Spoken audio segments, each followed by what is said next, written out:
तो Avengers doomsday का हाल ही में एक बहुत ही माइंड ब्लोइंग सीन शूट हुआ जहां टॉम हिडलस्टन का लोकी क्रिस एवंस के स्टीव रॉजर्स से मिलने उनके 1940s के अवेंजर्स एंड गेम वाले घर में मिलने पहुंचा। ये अब दूसरा इंस्टेंस है जहां स्टीव रॉजर्स का रिटर्न सेटअप हुआ है अवेंजर्स डूम्सडे में। इससे पहले एक और लीक आया था अवेंजर्स डूम्सडे का रिसेंटली, जिसमें ये रिवील हुआ था कि रॉबर्ट डाउनी जूनियर का डूम भी स्टीव रॉजर्स से मिलने उसके 1940s वाले घर पर आया था। अब डूम की बात मैं आगे इस वीडियो में करूंगा, लेकिन लोकी स्टीव रॉजर्स से क्यों मिलने आया है? अगर आपने मेरा पिछला थियरी वीडियो देखा है स्टीव रॉजर्स के रिलेटेड, तो उस वीडियो में मैंने बताया था कि मार्वल एक 1960s के टाइम का घर कंस्ट्रक्ट कर रहा था अवेंजर्स डूम्सडे के सेट पर, जो काफी हद तक अवेंजर्स एंड गेम के फाइनल मोमेंट्स में स्टीव और पेगी के घर जैसा दिख रहा था। इस घर को ल्यूक केज हाउस बोला जा रहा था और ल्यूक केज दरअसल क्रिस एवंस का कोड नेम है अवेंजर्स डूम्सडे के सेट पे। एक रीसेंट लीक के हिसाब से मल्टीवर्स में इंकर्जन्स कैप्टन अमेरिका स्टीव रॉजर्स की वजह से शुरू हुए, और ये सब तब शुरू हुआ जब स्टीव अवेंजर्स एंड गेम के एंड में सभी इन्फिनिटी स्टोन्स को लौटाने के बाद प्रेजेंट टाइम में आने के बदले पास्ट में पेगी के साथ ही रहने चला गया। उसके इसी स्टेप ने इंकर्जन्स की शुरुआत की होगी एमसीयू में। उसी लीक में ये रिवील हुआ था कि डूम स्टीव रॉजर्स से मिलने इसी जगह पर पहुंचा था और अब लोकी भी स्टीव से मिलने इस जगह पर आया है। अब सवाल ये है कि अगर एक ही जगह पर डूम और लोकी स्टीव से मिलने आया है तो पहले स्टीव से मिलने कौन आया होगा? डूम का मोटिवेशन कॉमिक्स की तरह अवेंजर्स डूम्सडे में भी मल्टीवर्स को बचाना ही होगा। वो अपने आप को मल्टीवर्स के सेवियर के तौर पर देखेगा और वो मल्टीवर्स में हो रहे इंकर्जन्स को इन्वेस्टिगेट करने की कोशिश करेगा और खास करके उन लोगों को ढूंढने की कोशिश करेगा जिनकी वजह से इंकर्जन शुरू हुए। कॉमिक्स में भी डूम को जब पहली बार मल्टीवर्स के इंकर्जन्स के बारे में पता चला तो वो इंकर्जन्स के पीछे की वजह को जानने की कोशिश करता है। मेरे स्टीव रॉजर्स के थियरी वीडियो में मैंने बताया था कि स्टीव ने पेगी के साथ रहकर एक कैनन इवेंट को ब्रेक किया है, जिसकी वजह से उसका यूनिवर्स खत्म हो रहा है और इवन उसके नेबरिंग यूनिवर्सेस भी इस इंकर्जन की चपेट में आ रहे हैं। कैनन इवेंट एक ऐसी इवेंट होती है जिसे बदला नहीं जा सकता।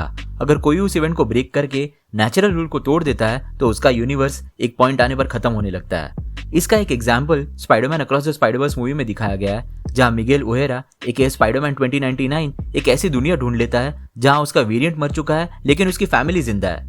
जब वो उस दुनिया में उसके वेरिएंट की जगह लेता है तो एक नेचुरल रूल को तोड़ रहा है। इस वजह से उसके वेरिएंट का यूनिवर्स खत्म हो जाता है एक पॉइंट आने पर।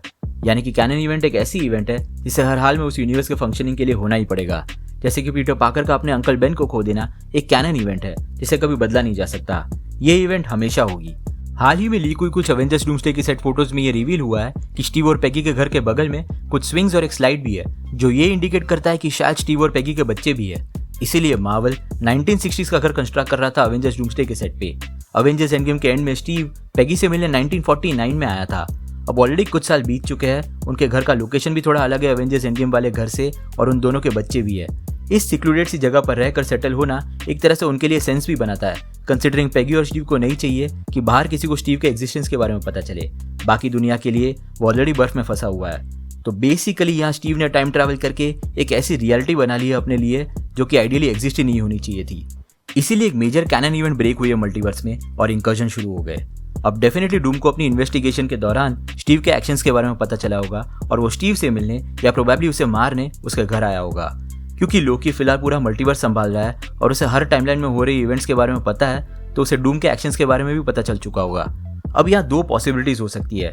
एक पॉसिबिलिटी तो ये है कि जब डूम स्टीव से मिलने आया होगा उसके घर पर, तो डूम और स्टीव के बीच एक लड़ाई हुई होगी और क्योंकि स्टीव और पेगी एक साथ कभी नहीं हो सकते, तो डूम ने इस लड़ाई के दौरान शायद पेगी और उसके बच्चों को मार दिया होगा। यह हादसा स्टीव को पूरी तरह हिला देगा। हो सकता है कि उस वक्त लोकी स्टीव से मिलने आए और उसे डूम, मल्टीवर्स और इंकर्जन्स के बारे में बताए।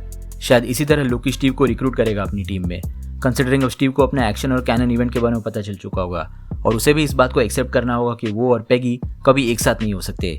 वो दोबारा कैप्टन अमेरिका या शायद नोमैड, जो कि स्टीव की एक और अल्टरनेटिव आइडेंटिटी है, उसे अपना लेगा और लोकी के डूम के अगेंस्ट इस मिशन में उसका साथ देगा। और ये भी पॉसिबल है कि लोकी की मल्टीवर्सल एवेंजर्स की टीम को लीड भी वही करेगा। कॉमिक्स में भी एक मल्टीवर्सल एवेंजर्स की टीम थी जिनका मानना था कि रबू मलाल नाम का एक एंटिटी इंकर्जन्स के लिए रिस्पॉन्सिबल है। ये रबू मलाल और कोई नहीं बल्कि डॉक्टर डूम ही था, जिसने अपनी एक सीक्रेट आइडेंटिटी बनाई थी बियॉन्डर से मल्टीवर्स को बचाने के लिए, जो मल्टीवर्स को मेंटेन करते थे। रबू मलाल की आइडेंटिटी के अंडर ही उसने ब्लैक स्वान नाम के फैक्शन को क्रिएट किया था, जो मॉलिक्यूल मैन को खत्म करने का काम करते थे डॉक्टर डूम के लिए। मार्वल डूम की रबू मलाल वाली सीक्रेट आइडेंटिटी और ब्लैक स्वान फैक्शन को अवेंजर्स डूम्सडे में सेटअप करेगा या नहीं ये तो श्योर नहीं है, लेकिन मल्टीवर्सल अवेंजर्स का रोल काफी क्रूशियल होने वाला है डूम को रोकने में।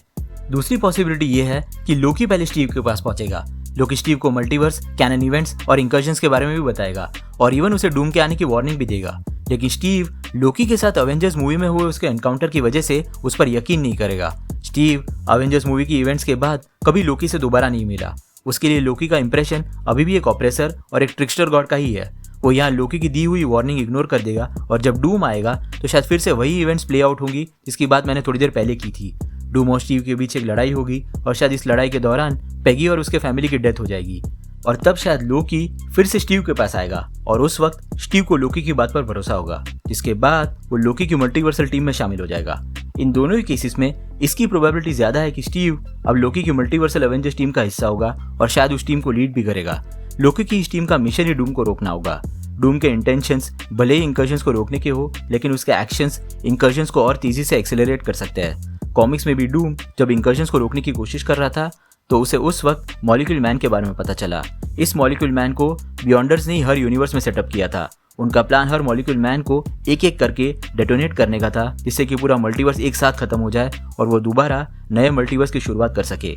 मल्टीवर्स को डिस्ट्रॉय करने का प्लान सिर्फ एक कॉस्मिक एक्सपेरिमेंट था बियॉन्डर्स के लिए। डूम को बियॉन्डर्स के इस प्लान के बारे में पता चल गया था, जिसके बाद उसने मॉलिक्यूल मैन को उनके बियॉन्डर्स के डिसाइड किए हुए वक्त से पहले ही उन्हें मारना शुरू कर दिया, ये सोचकर कि मल्टीवर्स का डिस्ट्रक्शन रुक जाएगा।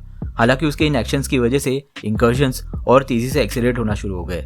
बिल्कुल इसी तरह यह अवेंजर्स डूम्सडे में भी डूम के एक्शंस इंकर्जन्स को और एक्सेलरेट कर सकते हैं। लोकी और टीवीए को डूम के इन एक्शंस के बारे में पता चल चुका होगा और इससे पहले कि इंकर्जन्स की वजह से मल्टीवर्स पूरी तरह खत्म हो जाए, एक मल्टीवर्सल अवेंजर्स टीम डूम के इस थ्रेट को रोकने की कोशिश करेगी। हालांकि डूम भी अपनी इस जर्नी में शायद अकेला नहीं होगा।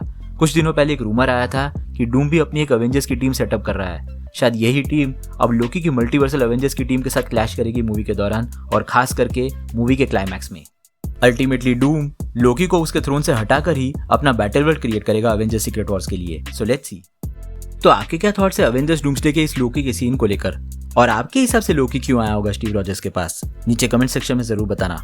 अगर आपको वीडियो पसंद आया हो तो उसे लाइक जरूर कर देना और अगर आप इस चैनल पर नए हो तो सब्सक्राइब करना मत भूलना। हम रेगुलरली ऐसे वीडियोस पब्लिश करते हैं। हमारे रिसेंट वीडियोस को देखने के लिए यहाँ पे क्लिक करें। Thank you so much for watching guys. मिलते हैं अगले वीडियो में।